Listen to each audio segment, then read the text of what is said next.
নমস্কাৰ প্ৰিয় দৰ্শক মণ্ডলী, প্ৰজ্ঞান ইউনিভাৰ্ছ চেনেললৈ আপোনাক স্বাগতম জনাইছোঁ। আজি আমি এ আখৰেৰে নাম আৰম্ভ হোৱা মানুহৰ স্বভাৱ আৰু ব্যক্তিত্বৰ বিষয়ে ক'বলৈ লৈছোঁ।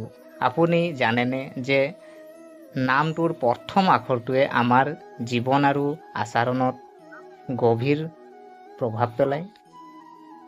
যদি আপোনাৰ নাম বা আপোনাৰ ওচৰৰ কোনোবা এজনৰ নাম এৰে আৰম্ভ হয়, তেন্তে এই ভিডিঅ'টো আপোনাৰ বাবে অতি বিশেষ হ'ব। গতিকে জানো আহক, এ আখৰেৰে আৰম্ভ হোৱা ব্যক্তিসকল কেনেদৰেনো হয়, তেওঁলোকৰ জীৱনত কি কি বিশেষত্ব আছে আৰু কোনবোৰ জ্যোতিষৰ সমাধানে তেওঁলোকৰ সফলতা কঢ়িয়াই আনিব পাৰে। গতিকে পলম নকৰি আহকচোন ভিডিঅ'ৰ মাজলৈ সোমাই যাওঁ। প্ৰিয় দৰ্শক, যদি কোনো ব্যক্তিৰ নাম এ আখৰেৰে আৰম্ভ হয়, তেন্তে তেওঁ ব্যক্তিত্ব কিছুমান বিশেষ বৈশিষ্ট্যৰে ভৰি থাকে। সংখ্যা বিজ্ঞান আৰু নামটোৰ প্ৰথম আখৰ অনুসৰি এনে লোক নিজৰ ভিন্ন শৈলী আৰু আকৰ্ষণীয় ব্যক্তিত্বৰ বাবে জনাজাত। যিসকল ব্যক্তিৰ নাম এ আখৰেৰে আৰম্ভ হয়, তেওঁলোক স্বাৱলম্বী, সাহসী আৰু আত্মবিশ্বাসী স্বভাৱৰ হয়। তেওঁলোকে নিজাববীয়াকৈ আগবাঢ়িবলৈ ভাল পায় আৰু আনৰ ওপৰত বিশেষ নিৰ্ভৰ কৰে। তেওঁলোকৰ নেতৃত্ব মানদণ্ড থাকে। ঘৰত হওক বা কৰ্মক্ষেত্ৰতেই হওক, তেওঁলোকে নিজৰ মতামত ফলপ্ৰসূভাৱে প্ৰকাশ কৰে আৰু তেওঁলোকৰ ধাৰণাৰে মানুহক অনুপ্ৰাণিত কৰাৰ ক্ষমতা ৰাখে। সেইসকল ব্যক্তি নিজৰ লক্ষ্যৰ প্ৰতি অতি নিষ্ঠাৱান থাকে। জীৱনৰ উচ্চতাত উপনীত হোৱা হেঁপাহ আৰু সৰুৰে পৰাই তেওঁলোকৰ থাকে। কোনো কাম আধৰুৱা কৰি থৈ যাবলৈ তেওঁলোকে ভাল নাপায়। যদিও সিহঁতক কঠোৰ যেন লাগিব পাৰে, কিন্তু ভিতৰৰ পৰা সিহঁত অতি সংবেদনশীল।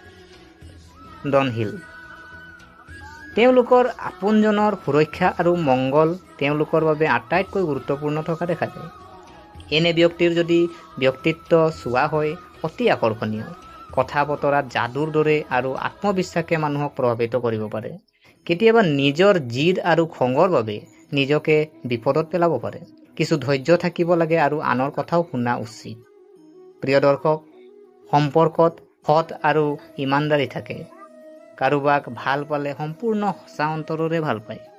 তেওঁলোকৰ সিদ্ধান্ত গ্ৰহণৰ পদ্ধতি অতি স্পষ্ট। তেওঁলোকে সোনকালে সিদ্ধান্ত লয় আৰু নিজৰ পৰিকল্পনা তৎক্ষণাত কাৰ্যকৰী কৰে। কোনো প্ৰত্যাহ্বানৰ পৰা পলাই নাযায়, বৰঞ্চ সাহসেৰে মুখামুখি হয়। তেওঁলোকৰ বাবে প্ৰতিটো অসুবিধা এক নতুন সুযোগ বুলি ভাবে। জ্যোতিষৰ সমাধান যদি আমি চোৱা হয়, যদি যিসকল ব্যক্তিৰ নাম এ আখৰেৰে আৰম্ভ হয়, তেওঁলোকে নিজৰ জীৱনত অধিক সফলতা বিচাৰে, তেন্তে তেওঁলোকে শ্ৰী হনুমান দেৱক মংগলবাৰে পূজা কৰিব। ৰঙা ৰং বেছিকৈ ব্যৱহাৰ কৰিব লাগে। চন্দ্ৰক সন্তুষ্ট কৰিবৰ বাবে সোমবাৰে শিৱলিংগক পানী আগবঢ়াব লাগে। ওম অংগৰকাই নম মন্ত্ৰ জপ কৰিলে আত্মবিশ্বাস বাঢ়ে। আশা কৰোঁ আপোনালোকে ভিডিঅ'টো চাই ভাল পালে। যদি এই ভিডিঅ'ই আপোনাক কিঞ্চিত মানুহ লাভান্বিত কৰিছে, তেনেহ'লে চেনেলটো ছাবস্ক্ৰাইব কৰাৰ লগতে লাইক কমেণ্ট কৰি উৎসাহিত কৰিব বুলি আশা ৰাখিলোঁ। পুনৰ লগ পোৱাৰ প্ৰতিশ্ৰুতিৰে আজিলৈ বিদায় মাগিলোঁ। ধন্যবাদ।